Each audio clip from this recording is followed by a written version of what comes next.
This is your source for local news in the Heartland. This is KTVO's Good Morning Heartland.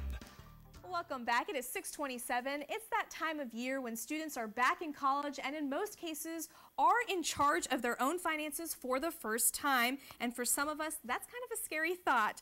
Jeff Romine, who is an investment advisory representative and one of the owners of the Financial Planners of Missouri, is here this morning to give us some tips. How are you doing? I'm good, Ella. How are you? Good. So what do these college-bound students need to know? Well, first off, they need to know that along with the decisions that they're making about college and educational topics, they need to know that they're going to have an opportunity to be a consumer, a big-time consumer for the very first time. They may very well be buying groceries, they may be buying utilities, they may be making major purchases. And this is a good time for them to decide, what sort of a consumer am I going to become? How am I going to control some of my costs and expenses? And how am I going to avoid racking up an enormous amount of credit card debt? Which a lot of us have done before, including myself. So what are some ways that one can become a wise consumer? You have some tips for us. Well, yes, I suggest that first off that this is an opportunity for them to start becoming a wise consumer. I'm suggesting that they start developing some traits of being a wise consumer, and that they start looking towards making wise decisions and developing some lifetime skills here. Now, first off, it's very important that they do this because college students, the money that they earn comes in over a period of time, typically like in a summer, or then they get receive a large loan, or maybe some family member has helped them. Well, this presents problems for them because they then will not have income for a considerable period of time.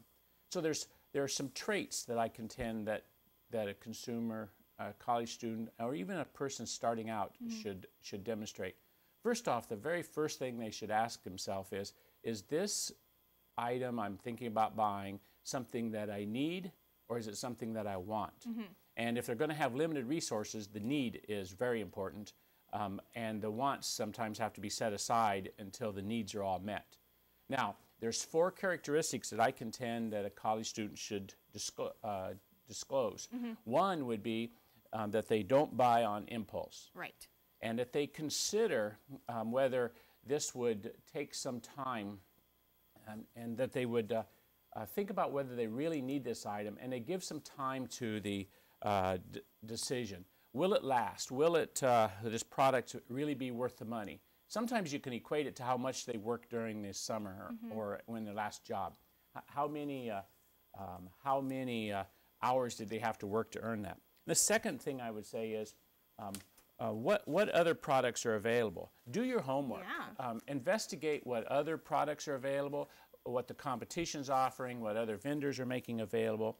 Can you find a product for less? Or maybe someone will even loan it to you if it's a family member and that you don't need it to own it, and you might be able to borrow it. And it slows you down. And because you're slowed down, sometimes you can better decide whether it's something that you need or you want. And then your third tip is, once you made your purchase, be sure to check your receipts and invoice in detail to make sure you're not overcharged or anything. That's exactly right. A lot of times people lower their guard at that time, and it may very well be that there's something else that was tacked on to your bill, something else that you're responsible for now that you were not informed of, or maybe it's different than what you were told originally.